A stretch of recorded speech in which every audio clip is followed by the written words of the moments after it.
live from the Marsh Theater in San Francisco. It's the Will and Willie Show.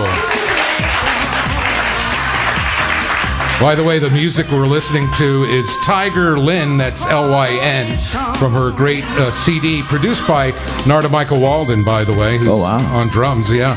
The CD Soulfire, and tigerlynn.com if you want to find out more about her music. And now, for the third show in a row, we're joined by a writer from the San Francisco Examiner. He's also written books, he's got a blog, and he does drive a cab in his spare time. Kelly Dessaint, everybody. Thank you. And has he seen the cover of the Inquirer? Did you let him see the cover of the Inquirer? Here, the cover of the Inquirer. Pass it down. Pass that down. There you go. That's real journalism right there. Man. Yeah, if she shows up in your cab, kick her out. Yeah, well, if that woman showed up and said she was Hillary Clinton, I'd be frightened. Don't expect a big tip, one or the other. Yeah, or violent rage. I mean, well, I'm pretty much prepared for that, so it's really common in a cab. Is it? Get closer to your microphone, People Kelly. get angry a lot, yeah. Why? Huh? Why do people get angry? Mostly fares, you know, they have like a Uber mentality. They expect, a lot of things. They want the radio on, they want water, they want mints, and I'll say, but you're in a cab. Well, but they may need mints.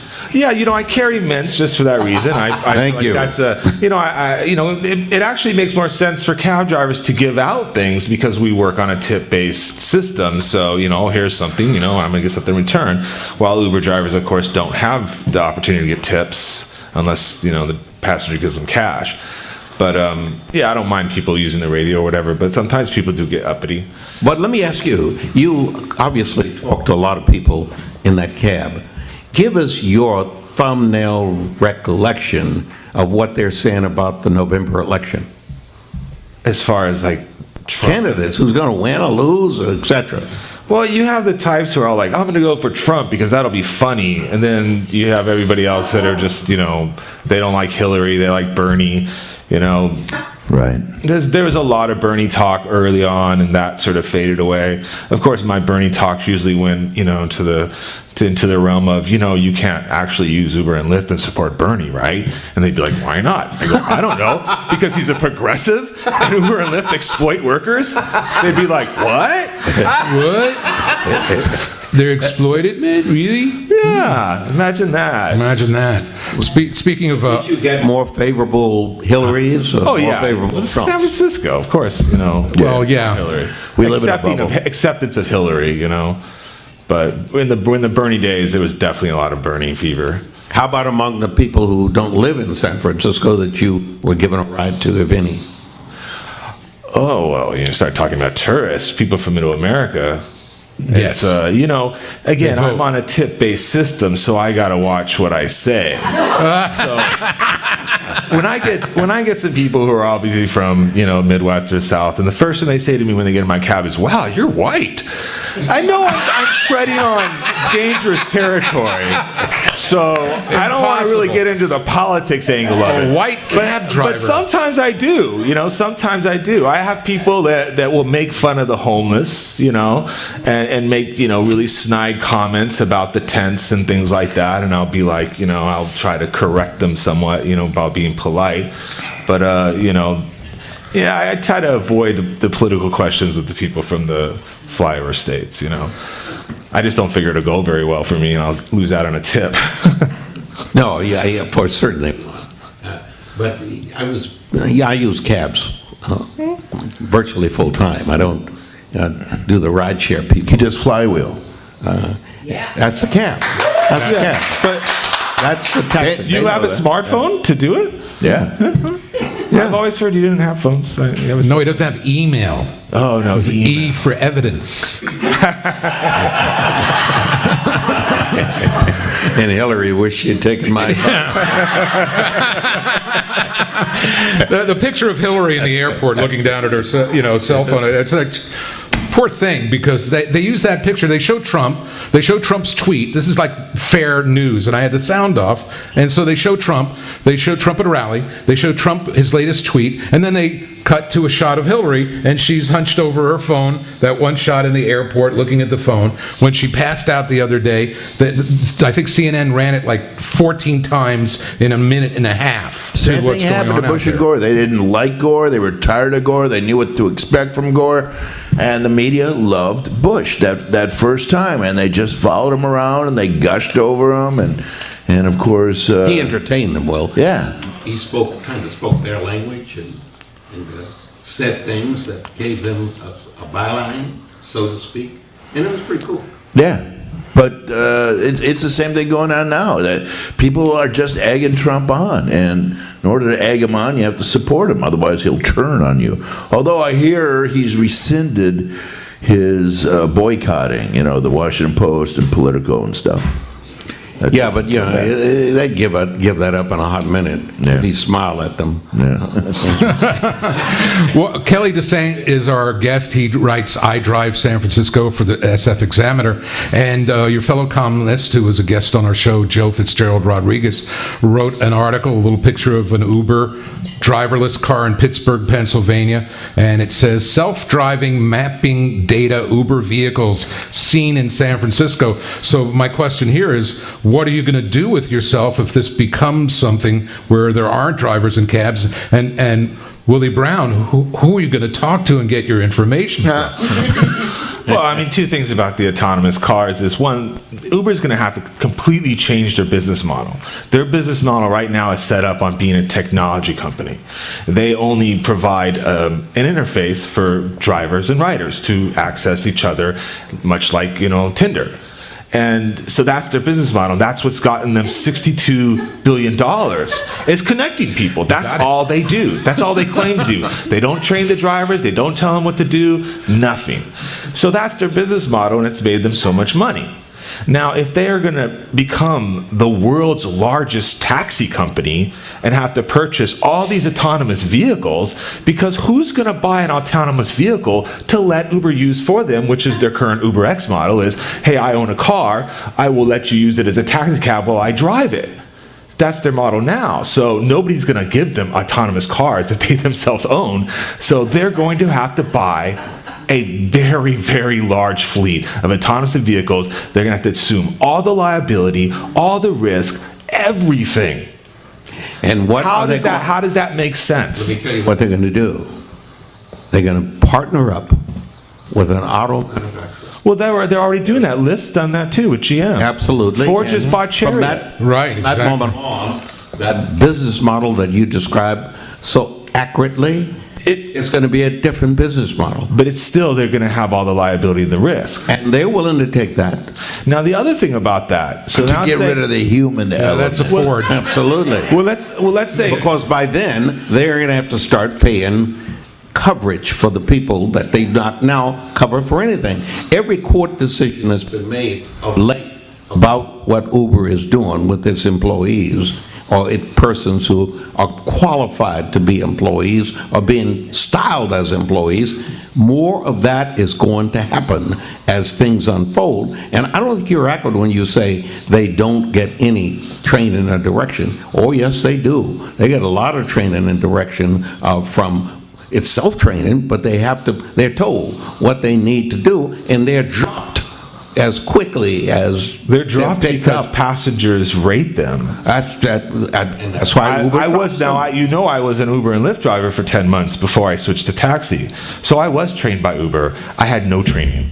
I was told what not to do. Don't take tips. I was told to offer. Yes, you're right. But that is very limited. Not to take tips? Yeah, they said you cannot take tips. We have over 10,000 drivers every day come into San Francisco from outside of San Francisco. I think you're low. And they don't know Yeah, where I think they're it's going. higher. I think Way it's higher. higher. Okay, that's low. At night, I Over 10,000. Yeah, when I cab stand in front of DJ clubs, I count the number of Uber and Lyfts to pick But up. they per don't cab. know where they're going. No. They don't pull over. They block the bike lanes, like out here on Valencia Oh, Street outside the Marsh. But that's they only put their the- emergency flashers as if that's what you're supposed to use. But that's only the smallest. You should see in front of Public Works on Erie and Mission on Friday and Saturday nights because Oh, the I do. address comes up on Erie. So they come plowing into this dead-end alley where everybody's smoking in front of the club. And I'm just surprised nobody's died yet from this. I mean, they just, with no hesitation, who does that? And they don't know the city. They use their GPS, and so they can only take the major thoroughfares and they clog them up. Well, that's my another point about the autonomous vehicles. Autonomous vehicles are going to be programmed to follow traffic laws.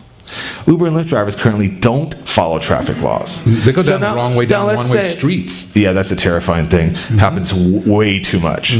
So let's say you're going for the mission to Hotel Whitcomb, on a market between 9th and 8th.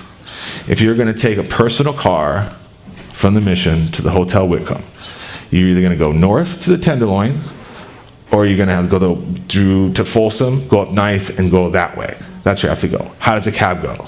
Straight down Market. So if the autonomous cars are driving people so far out of their way, while cabs are able to just get them right where they need to go, Get in the red lane. In the world, unless they take away the taxi lanes, unless they give the autonomous cars a taxi lane. and they will. I know they will. They're already giving those taxi. They will. They're giving taxi stands over left and right. They will. Which is, but they're gonna- taxis ought to be given the most favorable treatment Well, for the 'cause use we're- of the roadways. They're the only ones out there that, one, to drive, you have to know where you're going. To get a taxi license, you have to know what you're doing. And any car, You're yeah. insured. Period. And the standards, what you can charge is determined, but predetermined By the city. MTA. That is right. Predetermined by the MTA. And if you do something awful in any fashion to whomever you're carrying as a passenger, you lose your right to drive. I want you to know, though, I've been pushing for years that all taxis should be the same color. All these that goes different along stripes. lines with the centralized dispatch. But Yes. the It- cab companies. Willie was lobbying for centralized Yeah, but dispatch for it was- years. and 25 years ago. 25 years. I know you were, but a lot of cab drivers always felt you kind of dropped the ball on it, that you just gave up. No, I didn't give up. Because Yellow was fighting you on it, I lost Luxor the was fight. fighting on it, DeSoto was fighting you on it. The Every cab companies didn't company. want it. No Every cab companies wanted it. Friendly, The cab national. drivers did. Yeah, and it should have been central dispatch. If we had had central It dispatch, would be there'd be no Uber. Uber and Lyft. And if we had an unlimited access to medallions, There and we would- put 25,000 cabs on the street. And who fought you on that? The cab drivers. The cab drivers No. wanted that. What- no, I mean, the the cab companies wanted the Yeah. medallions. The cab, Cab drivers drivers- did not. Yeah, but cab drivers wanted free medallions. They didn't want that many medallions on the street because They there didn't would want be to too much compete. competition. They didn't want to compete with other medallions. But that's what we But have if they'd now. been central dispatching, it would have been much You're better right. for the whole world. Right. And you could have that many cabs But out that's there. what they did in New York, is that they made one color scheme, yellow. They took away the dispatch because they don't need it. You stand on the street, and you have the green cabs in the boroughs. I mean, if you go into the history of New York taxi industry, you start to see like the models that are happening now here that are beginning to emulate what they did 10 years ago. It's just San Francisco is far behind. But there are Ubers in New York, there are, yes. but they're not as successful. no. And there are a couple of places where Ubers have been kicked out completely, barred. In the United States. Yeah. Well, Austin. Well, they Austin, abandoned Texas. Austin. Tampa Bay is trying to stop them. Houston, San Antonio. San Antonio, that is correct. And you know who said no to them and then realized they didn't need to say no? Vegas. Yeah. Because all the cabs come up out of the dungeon in the hotel and you stand in line to get them. Yeah. There are no Ubers. People no are place using to flag Ubers in it over. Vegas, though. Yeah. They're using Uber and Lyft big time in Vegas, though. You get off the airplane, there's people standing there handing you $50 cards to take Lyft and Uber. Yeah. And the cab drivers in Vegas do have a bad reputation for driving people around. And that's from taxi drivers here. What are we doing in the middle of the desert? Yeah. Isn't that taxi Vegas drivers down here there tell where the me bright that. lights are? No, They're like, right I've been to Vegas a couple times. I'm a taxi driver. I know what's happening. Right when you leave the airport and you're going to the Strip, there's a thing that they can take that will take them way around, and it adds like 3 miles to the route. And if you don't tell them that you know where you're going, they will do that. Well, it's That like roadway taking the was 280 designed. to the that SL. roadway was designed for that purpose. It circles behind all of the hotels, all of the casinos. Or you can take the straight road in and go in the old days when there wasn't that circle system, that elevated circle system. You know what I'm fascinated with, though? Didn't you just say that Washington, D.C. had decided to make all their cabs the same color? Same color. All going- cabs are going to be gray, are going to be Gray with birthday and gray. Yeah. And they're all going to be under the same umbrella for purposes of rules and regulations. Just in the Period. 202 area code Absolutely. inside the Beltway? And they're totally controlled by the city. But you're all the same identical color. No, I think that's actually a good idea, but I also think the centralized dispatch or an app like Flywheel should be handled by the SFMTA. I don't think it should be handled by a private company. I personally don't like Flywheel. I don't like the company. I don't think that they're very on point on what they're supposed to be doing. You know, they're not advertising at all. I mean, nobody even knows about Flywheel. You know who owns Flywheel? Yeah. The guy that almost beat Newsom for mayor. Mark Gonzalez. Matt Gonzalez is a partner in that I did not operation. know that. Well, what they did is they bought DeSoto.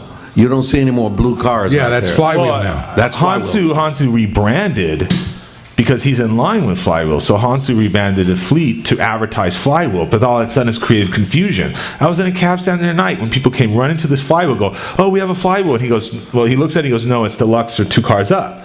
They just assume that because they're getting a Flywheel car, it's a Flywheel taxi. It's creates mass confusion. How does this benefit the situation? It only makes it worse. It only creates more confusion and problems for people that are just trying to get a ride. You know, last Halloween, in my cab, I dressed up like a Lyft driver. I put that big fluffy Lyft on the front of my cab. I put the glow stash on my dash, right? And I thought, oh, this is going to be great, right? So I go and I'm driving and I get my first fare and the woman flags me and then she sort of hesitates. She's not sure what she's supposed to do, but I pull over and she gets in and she's going out and she knows I'm going to Fillmore and Gary. And so I go, I don't know where that is. I'm a Lyft driver. Her response, deadpan, was, oh, don't worry, I'll show you how to go. Just go straight up the street. All night long I did that. Taxi drivers were looking at me like, what's wrong with you? Why would you do this? Other people were laughing. But the passengers, the people who use these services, didn't blink an eye. Well, I got to tell you, It's ride all the same to services them. are It's all the same to them. successful only because the public loves the convenience of being able They to like get driving immediate people's clean response. cars. For an example, Having coming them out come at here, their house. coming out here tonight from my office, it was, I did Flywheel, and they said 9 minutes. No, it started 7 minutes. And I looked again, after about 2 minutes, it had gone to 9 minutes. Then it went to 8, then it went to 7, then it went back to 9. It's going the wrong And way. it kept going, and then I kept looking, the map shows you where the guy is. Well, obviously, the guy got a more favorable fare somewhere, because Well, canceled. the other I thing had to start all over. He canceled Yeah. And where were you at, though? Where were you at? 100th Embarcadero and Mission. across from the ferry building. There was no cabs coming by that are available? What? There were no cabs coming by to flag? Oh, it's easier for me to write it off if it comes over. I see. The problem with that, though, and I would be quite honest with you, is that, that it's always been true for taxi drivers, a bird in the hand is worth two in the bush. And with Flywheel, a lot of times people cancel on you when you get there, but the 14% take that Flywheel takes, they take 14% of that fare. Is that what they take? That's a lot. Because we're already paying almost $100 for our gate. Yep. And now we're paying 14% You more. paid. I was a cab driver one time. Yeah. in the 100 movie. years ago. Well, you're also in a movie as a cab driver too. Right? America's still the But place it which was, are you know, it changing was to only black $11 gold. Gate was only $11. Wow. It's fun, yeah, talking about the old days. But it's 100. When I started, Friday nights was 126. It's gone down. Had to go down. 96. It's gone Yeah. down to 96 now. But if I'm paying $100, 96. When I'm paying 96, I'm paying 5 tip in, 5 tip out, plus my gas, and then I got to pay 14% more on my flywheel calls for that. I think the SFMTA should make an app. I think it should be run through the SMTA just like they have it for the BART system. Kelly Dessaint, our guest on the Will and Wooly Show today here at the Marsh Theater. Hang around for our Q&A in the next segment. I'm Paul Wells with Will Durst and Willie Brown, and we'll be right back.